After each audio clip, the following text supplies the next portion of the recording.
Well, we're back working again on the flower bed here by the pond, and I just thought I'd give you an update of how it's going so far. Pardon me. As you can see, I'm beginning to fill it in slowly with partially composted grass and some just freshly trimmed grass as well. Like I say, it'll compost here for at least a year. Their branches and twigs are underneath from the Caraganas. Here I've done something a little different as well.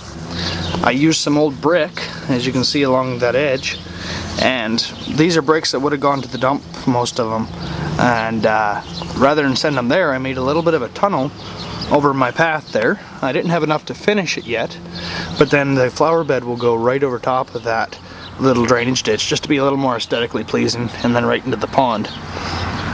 I'm using a lot of poplar for this that blew down in a windstorm we had a couple years ago here in town.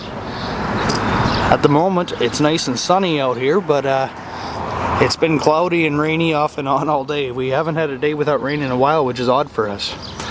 One thing I needed to correct here was this fish sculpture. My wife made it in college, not in high school, so I have to correct myself on that one. And I think hopefully this bed will frame it nicely. I'll fill in some more compost and I'll show you how it's going. Well, once again our sun is back out. I was mowing. As you can see, I got partially done. And I got totally rained out. We had a steady downpour for about half an hour. So I did a little trimming on my hedges to add some more biomass to our new beds. Once I can finish mowing, I'll also cut down the clover here soon.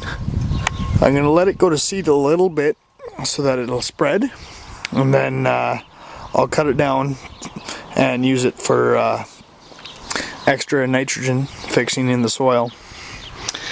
Everything seems like it's doing well. We could use more heat. Everything is really slow. By this time everything's usually exploding. But we're just very slow this year because of the large amount of moisture and the small amount of heat. The cherry tree that we planted, thankfully, seems to be doing quite well. Something is eating my leaves a little bit. It might be the slugs, like it was suggested in another video. Thank you for the suggestion. I will try the beer in the tray and we'll see if we can get rid of them. The garden bed is coming up quite well. Like I say, it's a mixed crop, and yet there's lots of different sprouts coming. I planted sunflowers along this north edge. They're doing okay. Leaves look a little yellow, maybe too much moisture, but I can't control Mother Nature. Potatoes are coming good. I need to weed more quackgrass out, but and there's also a little bit of Swiss chard coming slowly. The black popcorn that I planted is actually coming along quite well. I've got a few little sprouts coming up. Maybe not as many as I hoped. I'm hoping more come, but we'll see. The other beds are coming along well. But everything's slow this year. So I'm really hoping it's not too slow, because we have an early winter normally, and so it's hard to get fruit from your plants if the spring is too slow. And this spring so far has been. This area here, where you can see, I dug in at one point. I dug into this hillside to put maybe a barbecue pit, but now I'm almost rethinking to thinking maybe I'll put a greenhouse along here. It's a possibility. I don't know yet. I have access to windows, but I need to get the other lumber and things lined up. Well, here's the last update for today on this bed. I'm going to be done mowing because the rain has kind of wrecked that for me. But the nice thing is I was able to mow enough to get a fair amount of biomass on here. I have quite a bit more to go. I think I'm about 10 wheelbarrow loads and about 10 lawnmower bags full of grass. So about 20 loads. So probably another 20 more. I should be almost have enough. Although some of this I need to build up more. But as you can see, I've covered most of the logs, and it's made a nice contour for the bed. And as this pond overflows, which it has been doing all day, thanks to the runoff from the house, as it overflows, it'll water this bed and soak it down. So the south part of this bed will need to be really water-loving plants. The north side, it can be more dry plants. But I'll need to bear that in mind as I'm planting, and we'll see what likes to be here and what doesn't. There's the sculpture. As I say, my wife made this in college, not high school. I was wrong in my first video, I apologize. And I think it's quite a lovely piece, really. She's done an amazing job. She's an amazing artist. And in fact, local restaurants are exhibiting her art, and I'm hoping soon maybe they'll be able to exhibit some of the herbs and vegetables from our garden. But up here we have some more going on. As you can see, the little green ash there is doing very well. It's the best one yet. It's really taken off for some reason in that spot. The others are a little slow, but I'm working with them. And as you can see, while it's slow, it is coming. So we hopefully they all will survive. This is the one that I thought was not going to make anything, and thankfully we do have leaves coming. So it's just a slow start this year. Maybe it's been too wet, I don't know, but we'll see.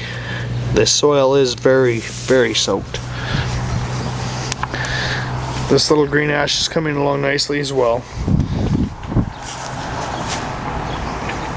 Hopefully along here we'll have nice green ash trees and garden beds to follow. I just thought I'd point out the banana potatoes this year are doing really well. As you can see, there's an odd spinach that's come up out of here. Something's gotten to it though. But the potatoes are doing well. I will continue to build up their soil, and hopefully we'll have a whole bunch of really nice banana potatoes this year. And along the back here I planted some peas, companion planting. And as you can see, there's one coming up there. These will grow up this bush hopefully, and will it's an ornamental cherry, so it doesn't produce fruit. So hopefully this year it'll make a nice lattice for peas at least.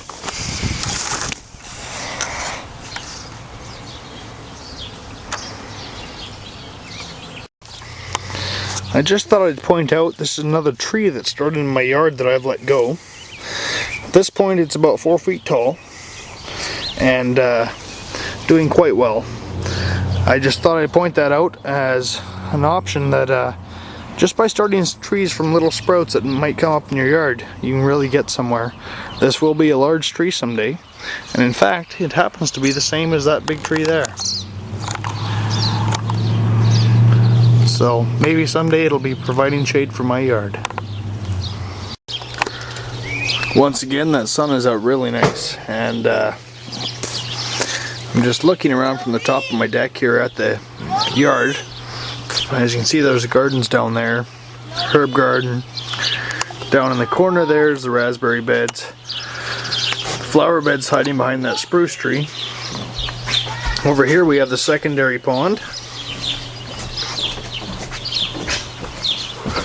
A little birdhouse there. And there's the bed. There's the gooseberries. Beyond it, the bed with the potatoes. Secondary pond and its bed. Small gooseberry bush. New tree starts, the May tree, and the top pond. I measured it out today, and it's approximate because my ponds aren't, or my beds aren't square.